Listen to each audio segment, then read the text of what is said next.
Hey everybody, we are back and better than ever with our new topic. Now that we know all about division, we're going to step it up a notch and include some decimals in there. We are going to be dividing decimals. Today we're going to start though by dividing decimals by whole numbers. So all of our dividends will be decimals, or I should say most of our dividends should be decimals, and our divisors will all be whole numbers, okay? So before we get started, what I want you to do is try these four problems. Number 1, 7 32/100 divided by 3.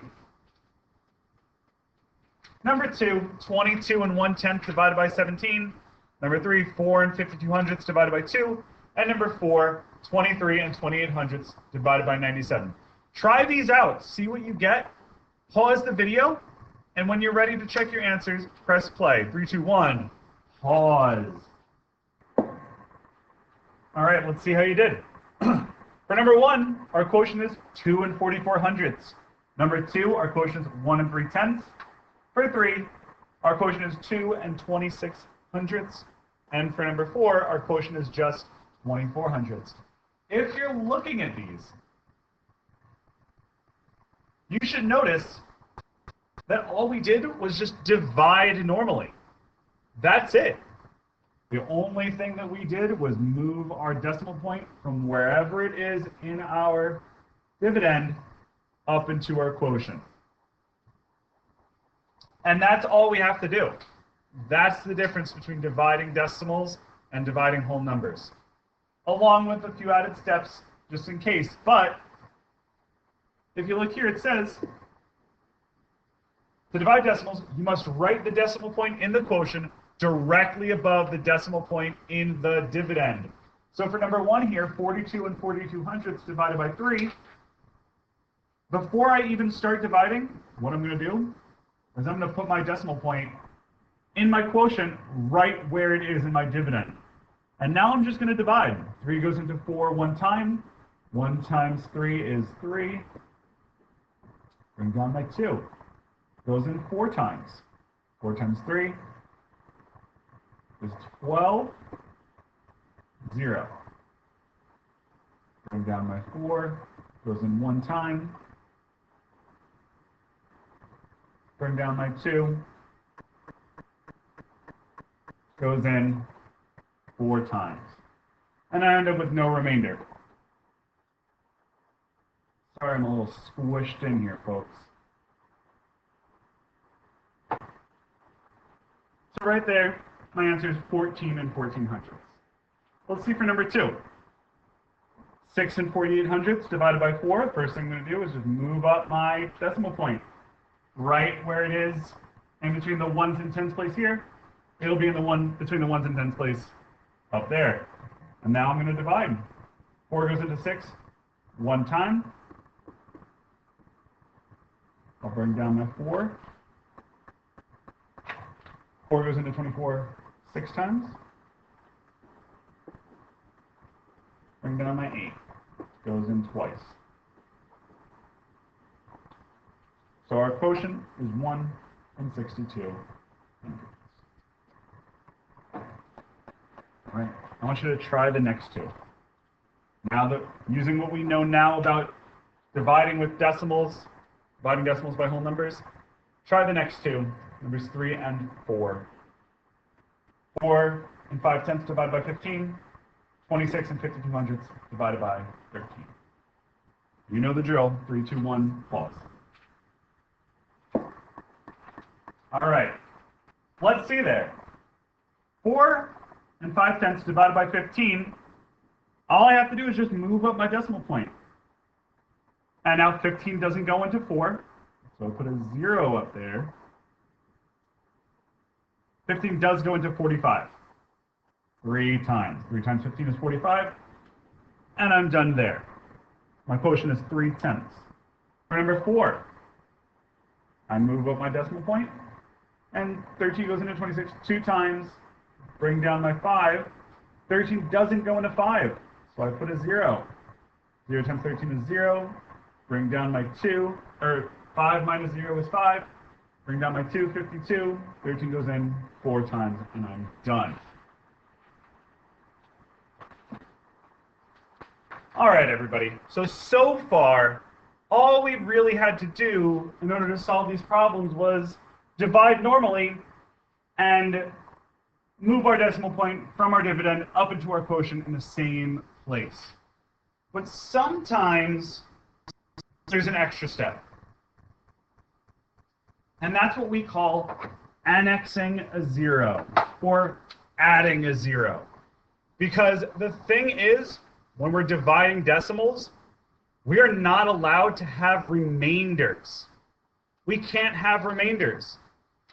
Let me show you what I mean by this. This is really small down here for 5 and 6, so I'm just going to move them to a new page. And we're going to continue.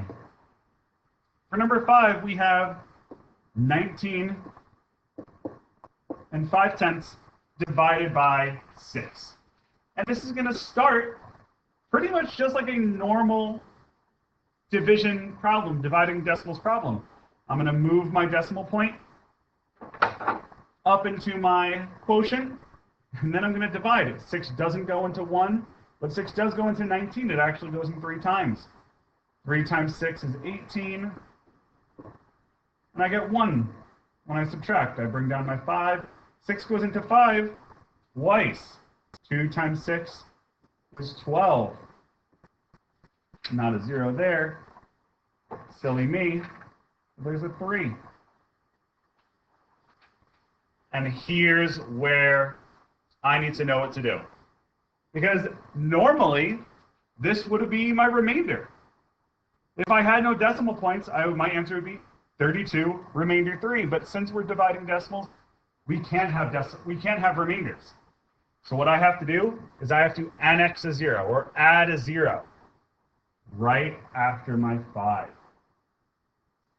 Think for a second. Why am I able to do that? Take a second or two and think to yourself, why am I able to do that? I'm able to do that because this 19 and 50 hundredths is an equivalent decimal to 19 and 5/10. I can add zeros to the end after my decimal point, because no matter how many zeros I add to the end of my decimal, they're going to be equivalent decimals. I'm not adding any value to it. And now let's see if that helps me.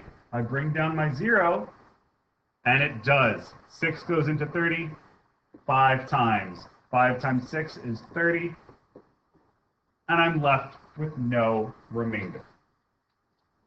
When you're dividing with decimals, you can only end up with a 0 at the bottom. You have to keep going until there's a 0 at the bottom. Try number 6. Number 6 is 23 and 6/10 divided by 8. Pause the video, try this one, see if you can figure it out. And let's see how we do it. 3, 2, 1, pause. All right, and there we have it. 23 and 6/10 divided by 8. My quotient, 2 and 95 hundredths. 8 doesn't go into 2, 8 goes into 23, though twice I get 16. When I do my subtraction, I get 7, and I bring down my 6. 8 goes into 76 9 times. 9 times 8 is 72. Subtract, I get 4. But I cannot leave it at 4. I cannot have a remainder of 4. So I bring down my 0. 8 goes into 40 5 times, and there we have it. We end up with a 0 at the end. You could have to annex only 1 0. You could have to annex 2 zeros. You could even have to annex 3 zeros. I'm not going to give you a problem where you have to annex 5 or 6 or 7 zeros, but you need to be prepared to annex at least 1 or 2 zeros for most of the problems that you're going to see. If you're doing a problem and it just keeps going and going and going and going forever, you need to go back and check your math, because I'm not going to give you a problem that you need to annex 4 or 5 zeros. Go back and check, because you're doing something is not going right. I want to show you one extra example. It's actually not on your notes. So on the side, write this problem down. 52 divided by 16. This is our new number 7. 52 divided by 16. And with this problem, you normally would get a remainder. But now if you see this, you need to know what to do in case I say no remainders. Your answer, your quotient is going to be a decimal. So let's see what we would do. 16 doesn't go into 5. 16 goes into 52 3 times. 3 times 16 is 48. I'll make this in a new color. I like to be able to look at things in different colors. 52 minus 48 is 4. But that's where my problem would end before. My quotient would be 3 remainder 4. But for this, that's not the case. What I'm going to have to do is, since I have a whole number dividend, my decimal point goes at the end. That's where my decimal point goes. And I'll put it right up here in my quotient. And then I'll annex a 0. Bring down my 0. 16 goes into 40 2 times. My 2 goes above my tens place. 16 times 2 is 32. I get 8. Now, I'm going to have to extend my page a little bit and annex another 0. Bring that down. 16 goes into 80. 5 times, actually. And 5 times 16 is 80. And I'm done. But wow, look at that. I divided a whole number by a whole number. And for this lesson, for this topic, whole number divided by whole number, you're going to need to know that there's going to be no remainders. If you see a problem like this, there will be no remainders. You need to find a decimal answer. And in this case, 52 divided by 16 is 3 25/100. Okay. I know that I've thrown a lot at you over this mini lesson. So what I need you to do is, if you're feeling pretty good, you know about decimal division, you know what you're doing, what I need you to do is go do your practices. Jump on in, see if you can do it. If you still have some questions, or something is just not clicking in your brain, please come up to the mini lesson, come up to me, I can help you, but you need to come up and ask for it. So if you need help, please come up and see me. If not, if you're feeling pretty good, move on to those practices. Great job today, guys. This is Mr. Snell signing off.